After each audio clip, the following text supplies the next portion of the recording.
ಎಲೇ ಸಾರಥಿ ರಾಜೇಂದ್ರ ಬಾಪತ್ತು ಎಂತ ಅನ್ಯಾಯವಿದು. ಹಾ ನಿರಪರಾಧಿ ವಿಷ್ಣುವಿನ ಮೇಲೆ ಎಷ್ಟೊಂದು ಸಿಟ್ಟಿರುವುದು. ಶಾಪ ಈ ಎಲ್ಲ ಕ್ರಾಂತಿ ಮಾಡಿದವನು ಆ ದೇವೇಂದ್ರನು. ಹಾ ಹಾ ಆ ದೇವೇಂದ್ರನು ಬಿಟ್ಟು ಸುಮ್ಮನೆ ನಿರಪರಾಧಿಯಾದ ವಿಷ್ಣುವಿನ ಮೇಲೆ ಎಷ್ಟೊಂದು ಹೀಯಾಳಿಸಿದ್ರು. ಶಾಪ ನಿಜವಾದ ಸಂಗತಿಯನ್ನು ಹೇಳಬೇಕೆಂದರೆ ನಾನು ಇಲ್ಲಿಗೆ ಬಂದರೆ ನನ್ನನ್ನು ಆಸ್ತಿತ್ತ ನೌಕರಿಯಲ್ಲ. ಇದರಿಂದ ಬರುವ ಫಲವಾದರೂ ಯಾವುದು?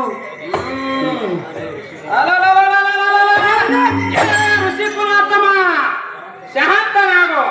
ನೀನು ಬಂದ ಬಗೆಯನ್ನು ತಿಳಿಯದೆ ದೋಷಿಸುತ್ತಿರುವ ನನ್ನ ಅಪರಾಧವನ್ನು ಕ್ಷಮಿಸಬೇಕು ದೇವ. ಬ್ರಹ್ಮ ವಿಷ್ಣುವಿನ ಕ್ರೋಧ ಮಾಡುವುದು ಅರ್ಥ ನನಗಾಗಲಿಲ್ಲ.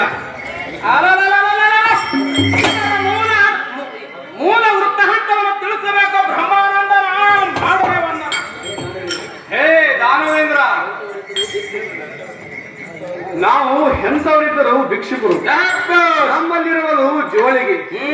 ನೀವು ಶ್ರೇಷ್ಠ ಚಕ್ರವರ್ತಿಗಳು. ನೀವು ಆಯುಧ್ಯಧಾರಿಗಳು. ಶಿಸ್ತಿನಿಂದ ಒಂದು ಪೆಟ್ಟು ಕೊಟ್ಟರೆ ನಮ್ಮ ಗತಿ ಏನಾಗುವುದು? ನಿಮ್ಮ ಅಣ್ಣನನ್ನು ಮಗರವಾಗಿ ನುಂಗಿದವನು ದೇವೇಂದ್ರನು. ಆ ಆಕಾಶವಾಣಿಯಿಂದ ನಿನ್ನಲ್ಲಿ ಆಗಮಿಸಿದವನು ದೇವೇಂದ್ರನು. ನಿನ್ನನ್ನು ಮಹಿಷಿಯನ್ನು ಕೊಡಿಸಿ ಅವಮಾನಗೊಳಿಸಿದವನು ದೇವೇಂದ್ರನು.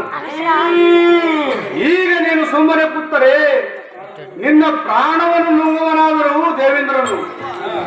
ಈ ನಿಜ ಸಂಗತಿಯನ್ನು ಹೇಳಲು ಬಂದರೆ ನನ್ನನ್ನು ಆತಿತ್ತ ನುಗ್ಗಿರಲಿಲ್ಲ. ರಾಜೇಂದ್ರ ಸದ್ಗುಣ ಸಾಂದ್ರ.